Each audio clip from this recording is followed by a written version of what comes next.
Sportageous. Sport gets smarter. Hi everyone, welcome to another episode of the Sportageous Videocast. Joining us today is Omer Qadri, a young, enthusiastic educator based in Canada who is on a mission to make the world a better place by unlocking the true potential of the mind. So how are you, Omer? Pleasure to be talking to you. Hey Furqan, thank you so much for inviting me, man. I am a huge fan. Once I realized what kind of work that you are doing in the world of sports, trying to challenge the status quo, do different kind of work, I immediately became a fan, and I'm really excited about this potential collaboration. Likewise. Thank you. Yeah, so I guess we'll just kick off things. So I Sure. guess we'll roll the dice to you and give you a chance to tell about your work as well and what you do. Sure, Furqan. So, in order to give you a little bit more about my work, I think it's important to set the context a little bit. Couple of years ago, Furqan, life led me in certain circumstances that I was on a very introspective journey Mhm. where I started asking myself a lot of deep questions about life, such as what is the purpose of life? And honestly, I'm not going to get into the details of what happened on that particular journey, but I sure will tell you, um, you know, um, the outcome of that, because the outcome of that journey was this self-awakening moment of realization, um, that, hey, Omar, when you are in your deathbed, the way you will feel content is by unknowing that by knowing the fact that you have given back to this world just as much as this world has given to you or more. And that would be through the means of education, teaching, coaching, mentoring. So the natural question became that, okay, that's great, Omar, but what do you want to teach? And I was like, initially, I was not too sure about that. I'll be very honest. And so I started experimenting. When I started experimenting, I made three promises to myself.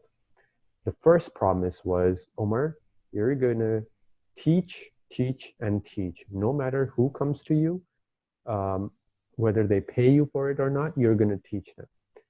And I'm going to learn, learn, and learn. That was the second promise. I picked up a lot of books to read. I enrolled myself in various different online courses, in-person courses, to expand my mental bandwidth, to gain more knowledge, and to expedite that learning curve. Mhm. And the third but very important thing also that I did was started networking. Um, I would meet 3 to 5 new people every week for coffee chats or phone calls, to pick their brains. And the reason I did this was because when you learn and when you talk to more successful people, more awakened people, you tend to learn a lot more faster through them, right? And as they say, your net worth is like your network, right? So I Mhm. started doing this teaching, learning, and networking. And something really beautiful happened. Something really beautiful and powerful happened as I was on this experimental journey of like, okay, what am I going to teach? And that was this moment of epiphany, like this epiphany that I had, which was, and hear me out on this one. The epiphany was that our traditional schooling systems are excellent at teaching us what to learn, such as math, science, reading, writing, and all of these are cognitive capabilities. What they are not so good at, Furqan, are building or helping us learn how to learn, right? They're not so good at helping us learn how to learn, which I believe is a paramount, is paramount for the 21st century knowledge economy, because the only constant in this economy is change, and this change is faster than ever before. So as I dug deeper and deeper into this area of learning how to learn, I discovered two very important things, that if you want to succeed and if you want to become a better teacher and learner of learning how to learn, you got to do two very important things. A, develop a robust understanding of the supercomputer between our ears, which is the brain. And Mm. B, we need to develop strong non-cognitive skills which lay the foundation for all types of cognitive learning.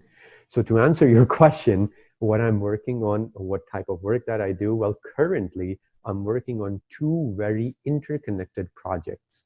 The first one is developing tools and techniques to not just learn myself, but also teach other people the skill of learning how to learn and help them build these non-cognitive capabilities. And the second project that I'm working on, which is very closely related to it, is I'm doing my own research on the secrets of success, secrets of greatness by studying the lives of all-time greats in this world, such as Einstein, Darwin, um, Oprah, Martha Graham, and so many more.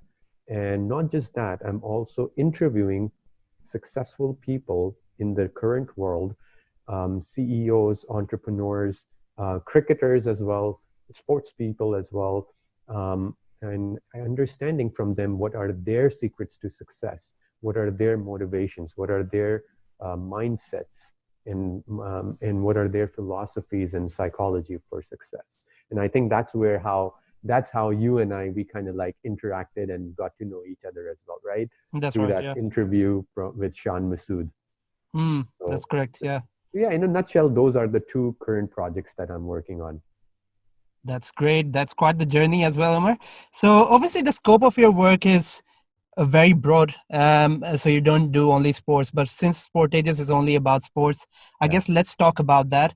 So you mentioned about non-cognitive skills, and so how would you define non-cognitive skills in a sporting context? Great question, Furqan. So I did talk about non-cognitive skills, and it's great that you ask me that question because I think it's important to define what are non-cognitive skills.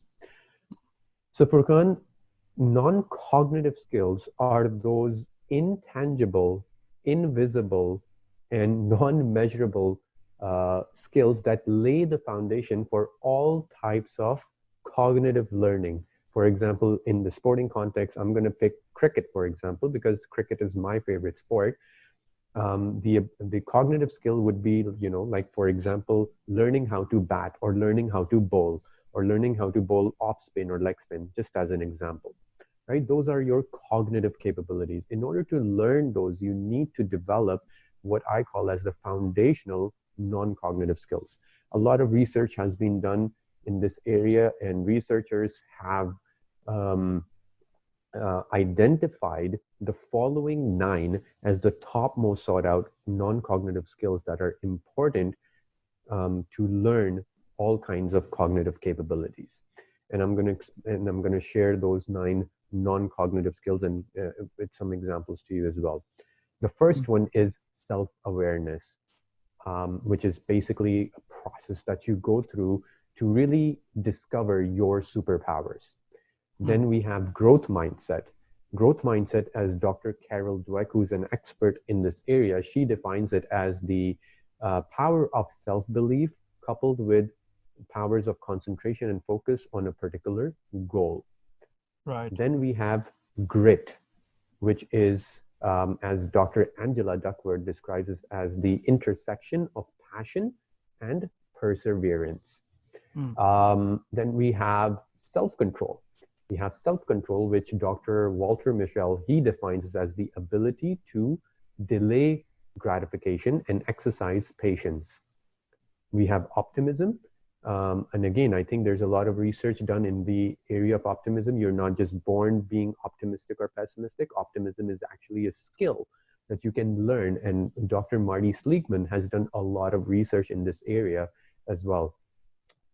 Other than that, at number 6, I think I have zest, which is basically the enthusiasm that you bring to the table in all aspects of your life, whether it's professional or personal. We have gratitude. And again, a lot of research has been done even in this space, which shows that how correlated gratitude and mental well-being are. There's so much correlation between mental well-being and gratitude. And again, mental well-being and mental health is so important, not just in sports, but even outside of sports, right? Then we have another non-cognitive skill, which is the social intelligence or empathy, which is the ability of a person to put himself or herself into the shoes of another person to emotionally understand them better. And Hmm. last but definitely not the least, we have curiosity, which is all about asking the how question, the why question, which unfortunately is a non-existent practice in the South Asian culture that I come from. And that's just my humble opinion. You know, so by embedding these 9 non-cognitive skills in our DNA, what we do as a sports person, for example, or even as a non-sports person, we can increase the likelihood of our success, right? We can become better learners and we can master the art of learning how to learn.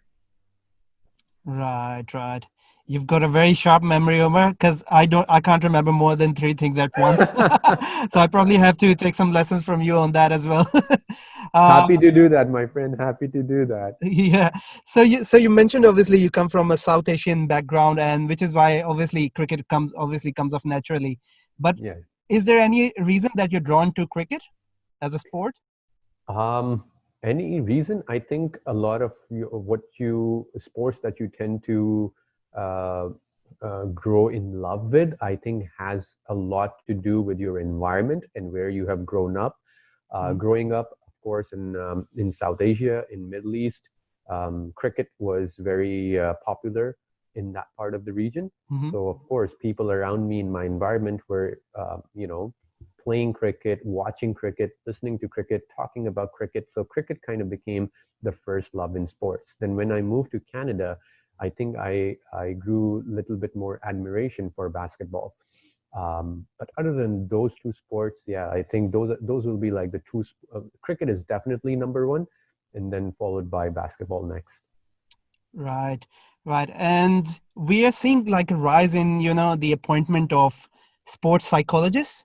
Mm, And especially when, more people are faced with mental health challenges, like even talking about cricket, you've yeah. got the recent story of Glenn Maxwell and Nick Madison just bowing out to their mental health issues and just taking a break, which was obviously the right thing to do as well, but it hasn't been talked about much.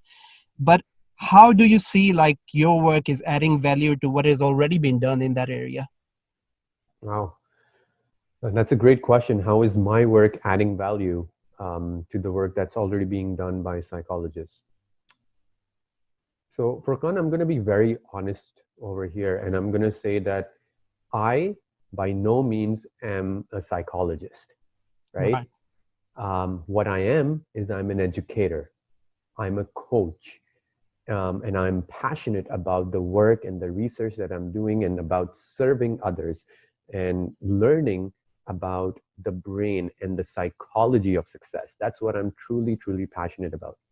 So, what I bring to the table is my ability to demystify and clarify and simplify the complex concepts of psychology and neuroscience for my clients and for my students, and my ability to create clear roadmaps and strategies for my clients and for my students so that they can become better versions of themselves, so that they can achieve their goals, so that they can fulfill their lives, feel more fulfilled, discover their superpowers, and improve the overall quality of their life. And jokes aside, Furkan, I truly believe that the services, for example, that I offer are a lot more affordable than a professional psychologist. Yeah. Nah, that's actually very good. So, and definitely your work truly adds value. Now I understand it better, obviously, because obviously these it's very easy to put everything in psychology. So it's Yeah. very easy to confuse between the two. Anything with it when you're talking about the mind, obviously. So let's talk about a player that you think is the perfect example of your work, Hmm. and what non-cognitive behavior and traits of theirs stand out amongst the others. That's a great question. You know what I'm going to do, Furkan? I'm going to flip that question over to you, and I'm going to ask you, who do you, now that you understand non-cognitive capabilities a little better and you understand the work that I'm doing a little better, who do you think, and again, maybe you can pick cricket if you want, you can pick other sports if you want, who do you think is a player that exemplifies, non-cognitive, great non-cognitive capabilities? Hmm. So I'm gonna pick tennis, and I'll pick more than one actually. So Sure, in pick tennis, one. I think in recent years we've got the big three. I don't know if you watch tennis a lot, but the big three of Not Federer, so Nadal, much, and but Djokovic. yeah, I've heard of their name for sure. Yeah. So I think they are a standout in that case because obviously, even at this age, they're winning Hmm. Grand Slams back to back, Yeah. and they've dominated the game for so long. And as if you watch tennis, you'll know it's a game of nerves. Hmm. Like even if you're at the match point, you can easily lose a game from there. And I guess that's what stands them apart from the other competitors, and which is why they've dominated for so long in the game as well. So that's great. I think I have definitely heard a lot and read not too much, but read adequately about Roger Federer, for example, right? And I understand and I have read about enough about him to know how his brain or how his mind or what his works, as well as his work ethics, and how all of those things combined creates that kind of like a success and greatness factor about him, right? Hmm. The the the unfortunate reality about non-cognitive capabilities, Furqan, is the fact, as I said earlier, is that they are invisible, they are intangible, and they are non-measurable, right? Yeah. So what that does is that as an outsider to me, who a person who does not know Federer at a personal level, it becomes really difficult for me to say like, hey, whether this person is really gritty or not, or whether this person is socially intelligent or not, or Hmm. whether this person is optimistic or not. It becomes really challenging to do that as an outsider. However, there are two ways in which we can get a little bit more insight. The first way is through direct conversation, and the second is through indirect observation. Hmm. And based on direct conversation, I'll be very honest. The one person that I've spoken to and I really gained a lot of respect for, and I realized like he has a really truthful growth mindset, is Shan Masood. And especially if you watch his interview with me where he talks about his failures and attributes that failure in the initial part of his career to him having a very result oriented mindset, and how he worked on that mindset and transformed it to a became more of a process oriented person, Hmm. and how that actually led to his transformation in the last couple of years, right? So Hmm. that to me is a great example of somebody, being growth mindset, right?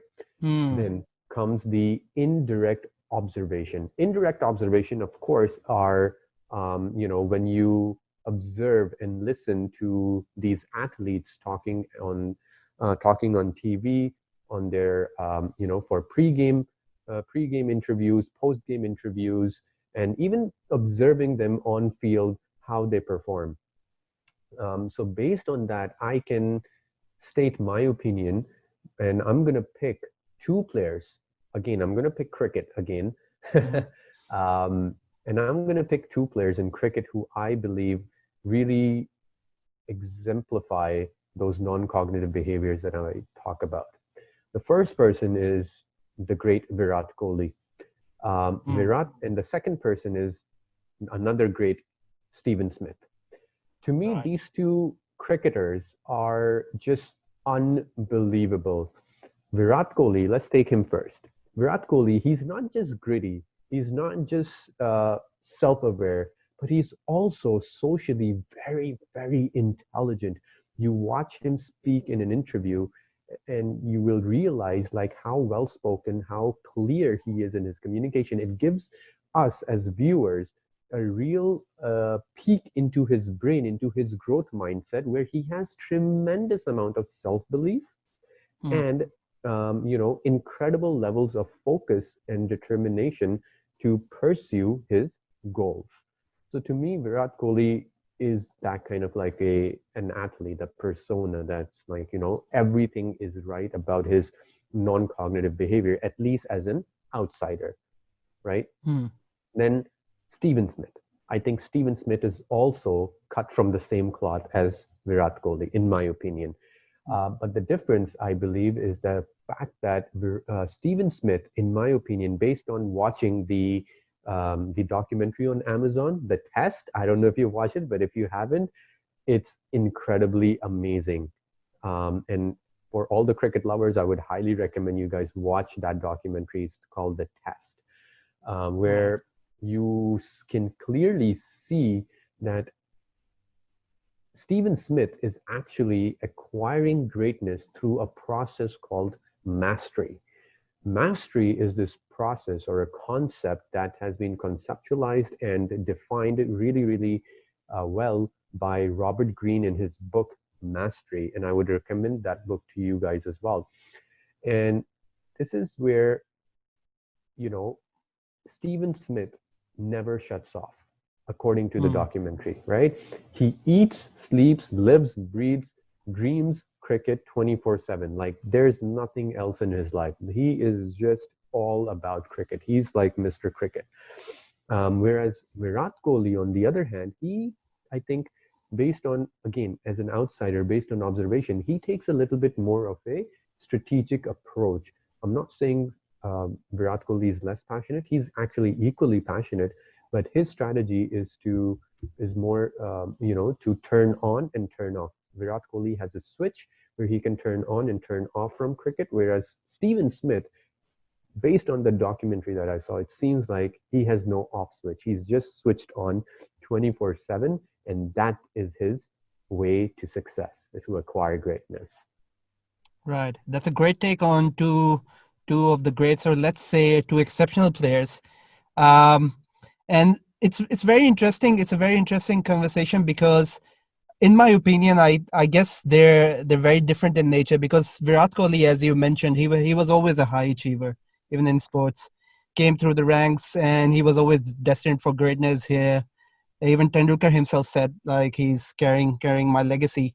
And Mhm. whereas on the other hand, Steve Smith started off as a leg spinner Correct. and was an all-rounder, and then he came around and turned himself into an exceptional batsman who is actually matching Virat Kohli's level right now.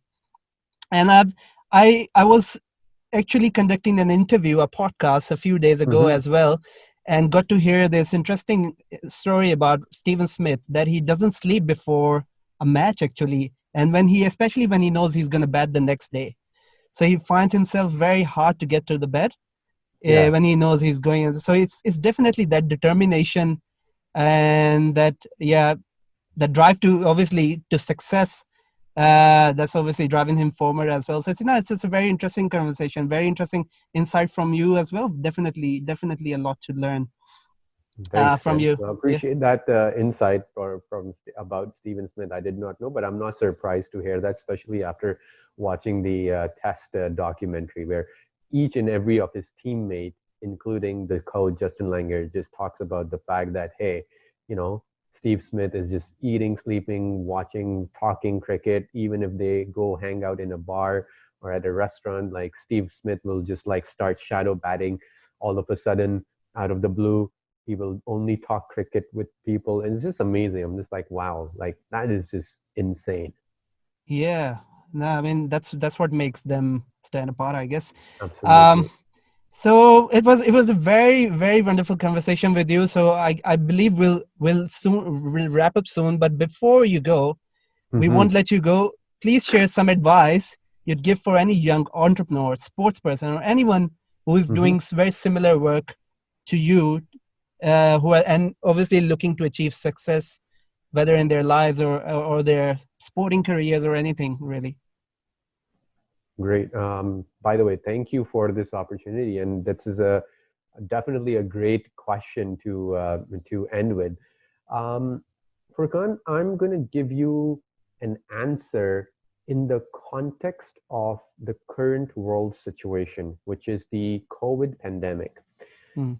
COVID pandemic has truly forced each and every one of us to stay indoors, right? There are no Yeah. concerts, no events, no parties going on.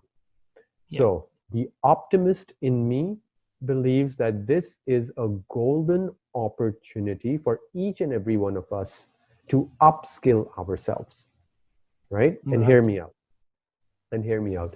Um, Here's a heartbreaking stat for us.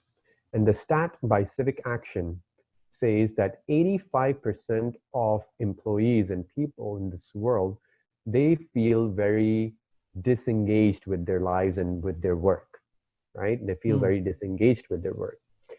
And then we wonder why mental health issues are on the rise, right? Mm. So, for the minorities, for those 15% of the people who feel fulfilled and engaged, well, congratulations to you that perhaps you have discovered your life's mission, right? Mm. And that's great. However, please do not be complacent, right? Do not be complacent. Continue to use this opportunity to invest in yourself, to invest in your learning and learn how to learn and build those non-cognitive skills that we spoke about. Because again, the only constant in this world right now in the 21st century is change. And this change is happening much faster than ever before in the history of mankind. The Mm. only way you can stay ahead of the curve is by investing in the ability to learn how to learn.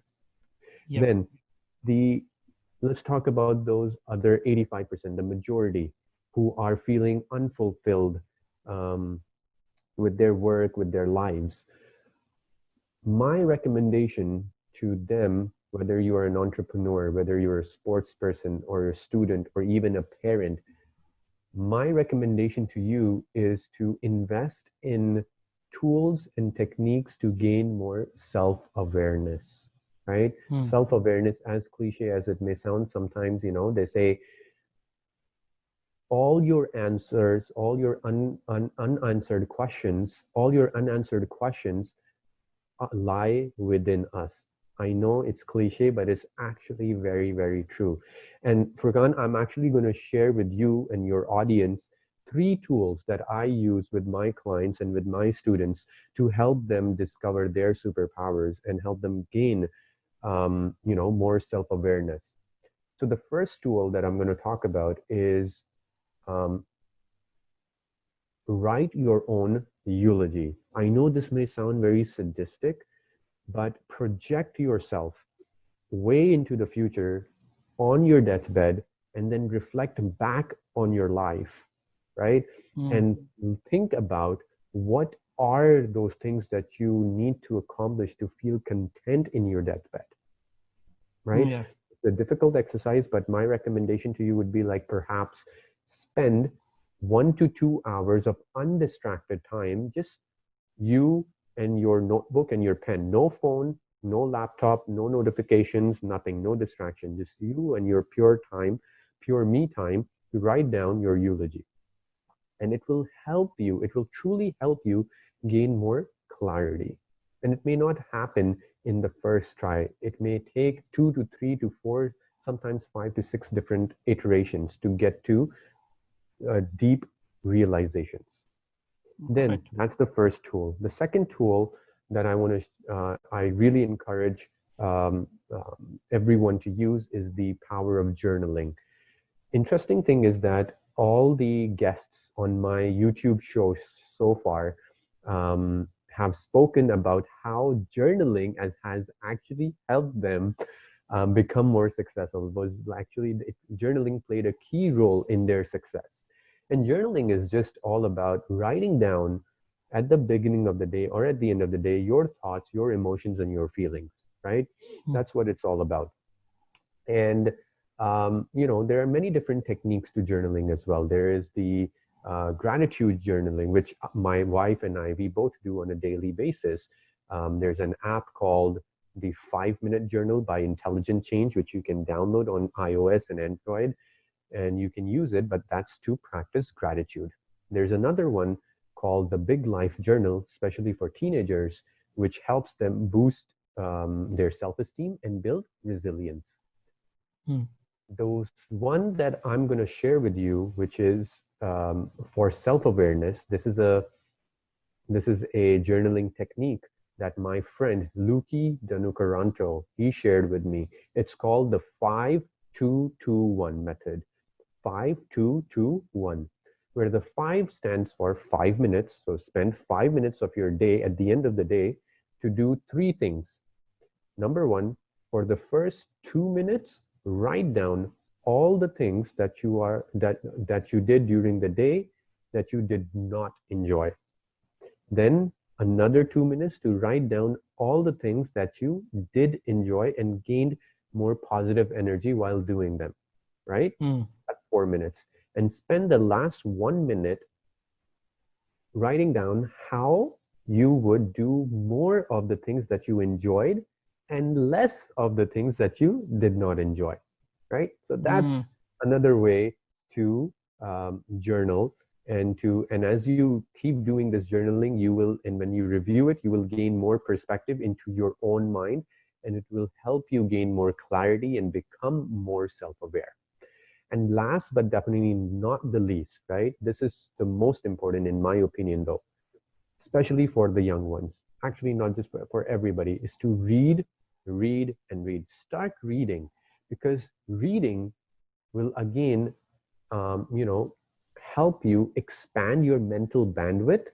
And what reading really is, Furqan, reading is to the brain, it's a form of exercise for the brain to grow, to remain active, and to remain focused, and to become more focused, in fact. It's similar to, when we go to the gym and we work out our glutes, our hamstrings, our biceps, our triceps. Reading is the same exercise to our brain because brain is also a muscle. It needs to grow. And a friend of mine, a dear friend of mine, Hamza Khan, he said something really beautiful to me. And he said that, Omar, reading is like a cheat code in life, right? Reading is a cheat code in life because when you pick up a book and you read a book, you get the purest and the most distilled thoughts of an expert on a particular subject in just a couple of pages, right? Which they have spent years and years of research on. So you get to learn really, really quickly and expedite that learning. And don't take it from me.